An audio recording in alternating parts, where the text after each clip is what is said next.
Everyone, chemistry with खुशी में आपका स्वागत है। आज हम एनएमआर स्पेक्ट्रोस्कोपी के एक इंटरेस्टिंग टॉपिक के बारे में बात करेंगे। एनएमआर स्पेक्ट्रा की सिंप्लीफिकेशन ऑफ एनएमआर। इसमें हम देखेंगे कि शिफ्ट रिएजेंट क्या होते हैं, कैसे काम करते हैं और उनका स्पेक्ट्रा पर क्या इफेक्ट होता है। एनएमआर स्पेक्ट्रोस्कोपी में कॉम्प्लेक्स स्पेक्ट्रा सिंपली करने के लिए शिफ्ट रिएजेंट्स का यूज होता है। सबसे कॉमन शिफ्ट रिएजेंट्स कौन कौन से होते हैं? EUDPM का होल थ्राइज, EUFOD का होल थ्राइज होते हैं। जो ये शिफ्ट रिएजेंट होते हैं वो एनएमआर में क्या होते हैं? सॉल्वेंट में सॉल्युबल होते हैं और जो कंपाउंड के साथ में क्या करते हैं? कॉम्प्लेक्स बनाते हैं। जैसे कि जो फंक्शनल ग्रुप्स होती हैं, जैसे कौन कौन से फंक्शनल ग्रुप है? एमीन्स हुआ, alcohol, ketone, aldehyde, Easter, ether के साथ में क्या करती हैं? लोन पेयर के साथ में इंटरेक्ट करते हैं और इंटरेक्शन के बाद में एनएमआर सिग्नल शिफ्ट हो जाती हैं और मोस्टली कहाँ शिफ्ट होती हैं? डाउन फील्ड में शिफ्ट होती हैं, जिससे क्या हुई, इनकी ओवरलैपिंग जो होती है वो सिग्नल अलग अलग क्लियरली दिखाई देने लगते हैं। इसमें जो EUDPM का होल थ्राइज और EUFOD का होल थ्राइज दोनों ही क्या होती हैं? यूरोपियन कॉम्प्लेक्स होती हैं। यहाँ पे आप देख रहे हैं EUDPM का होल थ्राइज का स्ट्रक्चर। जो सेंटर में क्या होता है? EU3+ आयन है। इसके अराउंड में डाई कीटोन टाइप्स लिगेंड से कोऑर्डिनेट होती हैं। दूसरा कौन सा स्ट्रक्चर है? EUFOD का होल थ्राइज का स्ट्रक्चर है, जिसमें सेंटर में EU+3 आयन होते हैं, लेकिन यहाँ पर लिगेंड के साथ में आप CF3 ग्रुप्स अटैच्ड होते हैं। ये CF3 ग्रुप जो होता है इस कंपाउंड को क्या स्पेशल बनाता है और solubility plus shifting power increase कर देता है।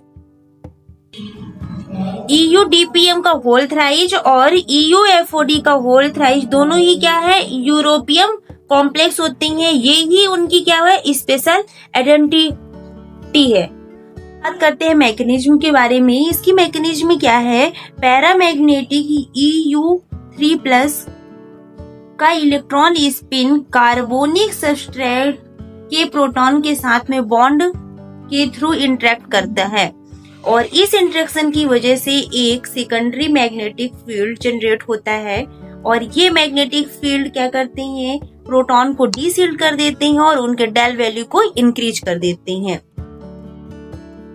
सिग्नल्स डाउन फील्ड शिफ्ट होते हैं और सिंपली हो जाते हैं।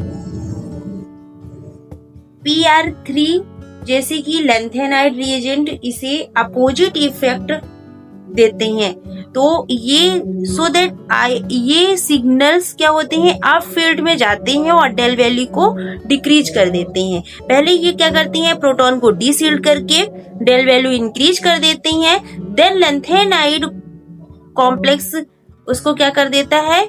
सिग्नल्स को अप फील्ड में जाते हैं और डेल वैल्यू को डिक्रीज कर देते हैं। ये आप देख रहे हैं कि ये कंपाउंड है 6-मिथाइल क्यूनालाइन। हर प्रोटॉन अपने इन्वॉल्वमेंट के अकॉर्डिंग अलग सिग्नल देता है। जैसे कि आप यहाँ हाइड्रोजन 2 जो कि अर्थो एंड मेटा कपल्ड है, हाइड्रोजन 3 जो अर्थो कपल्ड है और हाइड्रोजन 4 जो अर्थो एंड मेटा कपल्ड है और हाइड्रोजन 5 हाइड्रोजन डिफरेंट कपलिंग देते हैं और हाइड्रोजन 7 और हाइड्रोजन 8 भी जो होते हैं वो अलग कपलिंग शो करते हैं।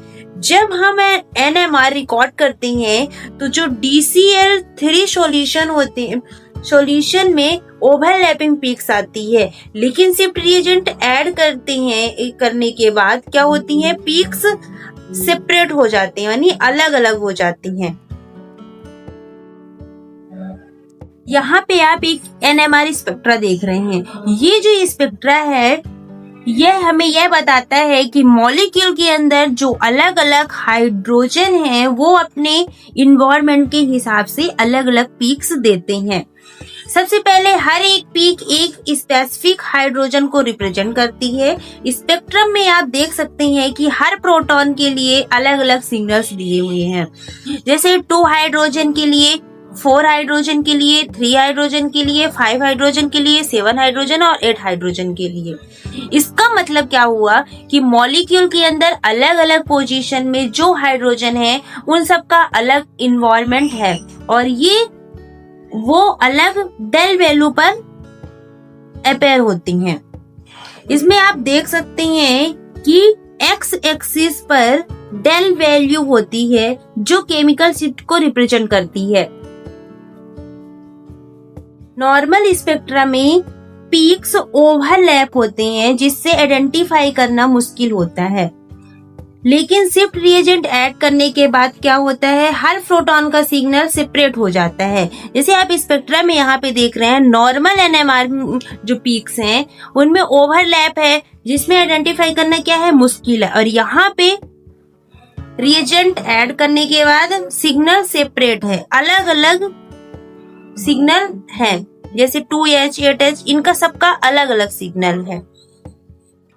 तो आप सिंपल वर्ड में शिफ्ट रिएजेंट को क्या बोल सकते हैं कि शिफ्ट रिएजेंट एनएमआर स्पेक्ट्रा को सिंप्लीफाई कर देता है, जिससे फंक्शनल ग्रुप्स को स्टडी करना क्या हो जाता है, इजी हो जाता है।